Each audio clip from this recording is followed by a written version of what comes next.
Oh, that's a spectacular, spectacular garden. Beautiful lakeside views and a terrific plan. Thank you so much for opening your garden gates for Central Texas Gardener. Now we're going to be talking about a critical part of the ecosystem that really kind of grosses a lot of people out, but is something that really is important for you. And those are the caterpillars of all those beautiful butterflies and moths.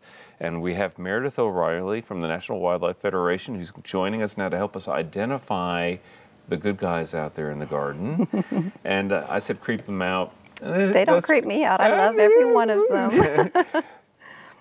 You're an exception to the rule, I think, and in some ways. I think a lot of people still have a hard time with the caterpillars, though they love the butterflies. They are beginning to appreciate the two really go hand in glove, that they require, right?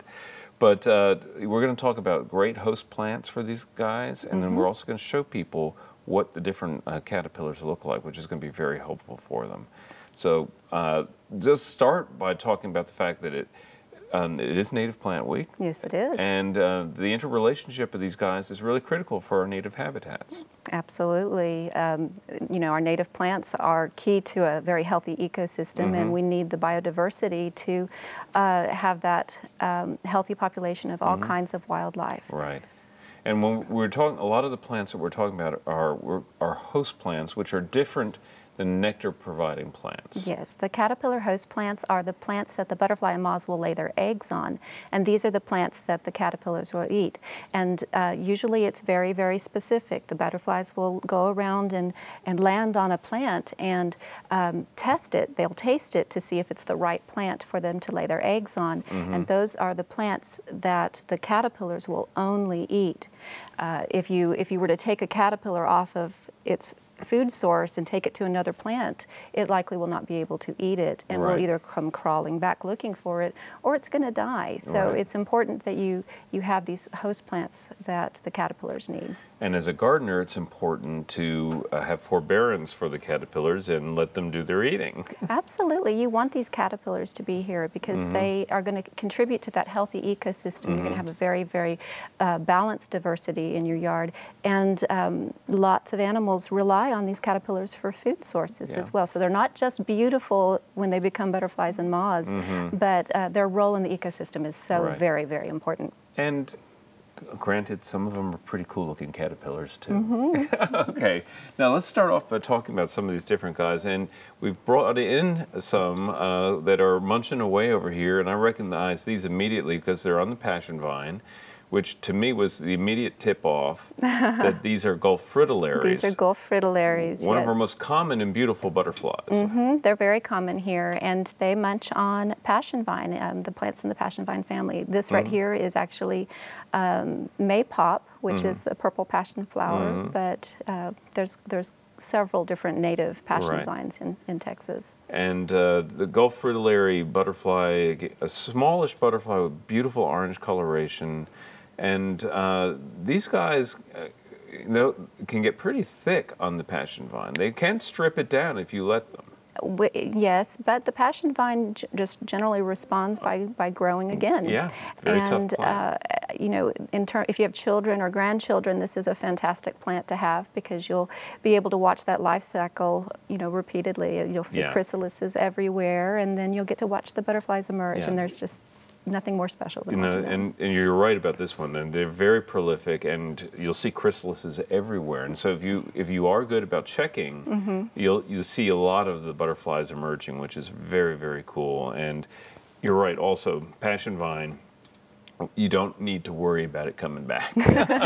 It's a monster in a lot of cases. This one is. This one can be, but if you plant it, you know, in an appropriate spot, then you can let it do its thing. But those little spines on those caterpillars are actually not harmful to people in this particular case. So good caterpillar to have in the garden. Okay, well, another host plant is the Lindheimer Senna. Now, what is the butterfly or moth that prefers the Senna? Well, different sulfur butterflies use it. I love the sulfurs. They're so sweet. The sleepy orange is a great one that loves it. It has a little green caterpillar, and some of the other sulfur caterpillars will have some yellow on them or different stripes. I like the sound of the sleepy orange. You know, in Austin, Texas, we all can go with a little sleepy orange, I think. And the Lindheimer Senna is just a superb garden plant for us. It is probably my favorite plant of the year. If I were to pick one, it's my personal favorite this year. Drought survivor, good. It's a drought survivor, but it's got the softest leaves. Have you ever touched it? Yeah. It has a nickname. It's puppy dog ears, and you go out there and it just can't stop touching them. And it has this lovely little yellow bloom that blooms in late fall, or sorry, late summer. All right. So the sulfurs and the sleepy oranges, like the Senna. Flame acanthus is another all-star plant for us here. And which caterpillar should we be on the lookout for here? The crimson patch caterpillar and butterfly. Okay. And the flame acanthus is a great plant because it's also a hummingbird favorite. Right. So, and it's a very drought-hardy plant. Yeah, we have one in my current garden. I haven't watered it this year. Yes, I haven't watered mine either. Maybe once or twice, but it's been blooming like crazy, and the hummingbirds are going crazy for it right now.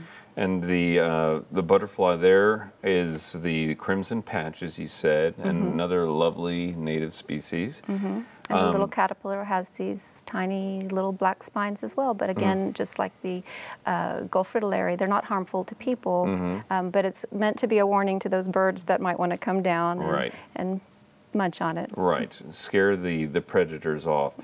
Coral honeysuckle, which is another favorite native. Beautiful flowers, a nice woody vine, easy to control vine too. I like this thing about the coral honeysuckle. And one of those great sphinx moths is attracted to this one, right? The snowberry clearwing is a diurnal moth. That means it flies during the daytime, and people call it a hummingbird moth just because it kind of acts like a hummingbird going from flower to flower. And got that long proboscis. Yes, it does, very long.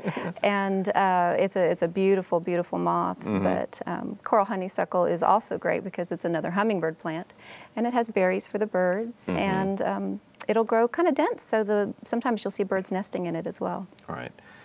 Mexican plum, I didn't know this was a host plant. It is. It's a host plant for the Cecropia moth, and this is a beautiful moth. It's the largest, I believe, in North America, and it's just simply incredible to look at, and the caterpillars will get large, but the Mexican plum is its host plant.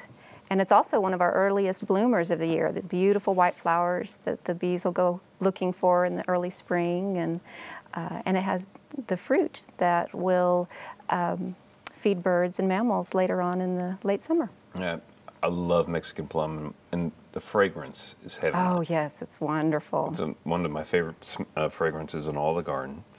And another great Texas native is the wafer ash. It's an underutilized plant. Wafer ash and actually Mexican plum, they're both great understory plants, understory trees, and so they tolerate some shade. The wafer ash is the host plant for one of my personal favorite caterpillars, and it's the giant swallowtail caterpillar that may not be as attractive to some people as others because it has a nice little camouflage. It looks like bird droppings, but it's one of the neatest things about it, I think. But wafer ash, or hop tree, some people call it hop tree, it's a host plant. And the giant swallowtails are gorgeous. They're gorgeous, and they are, if not the largest, then they're one of the two largest butterflies in the United States. So. Well, we only have a short time left, and we want to put a plug out there for the Austin Butterfly Forum. And they have a great website where people can learn all about these different species, butterflies and the caterpillars, as well as the host plants, correct? Correct. All right, so austinbutterflyforum.org, is that right? It's actually austinbutterflies.org, okay. And the organization is Austin Butterfly Forum. Okay. And great lists there for plants that you may be looking for. All right, well, Meredith, thanks so much for being our guest again, and thanks to the butterflies and the caterpillars as well. Coming up next, it's Daphne.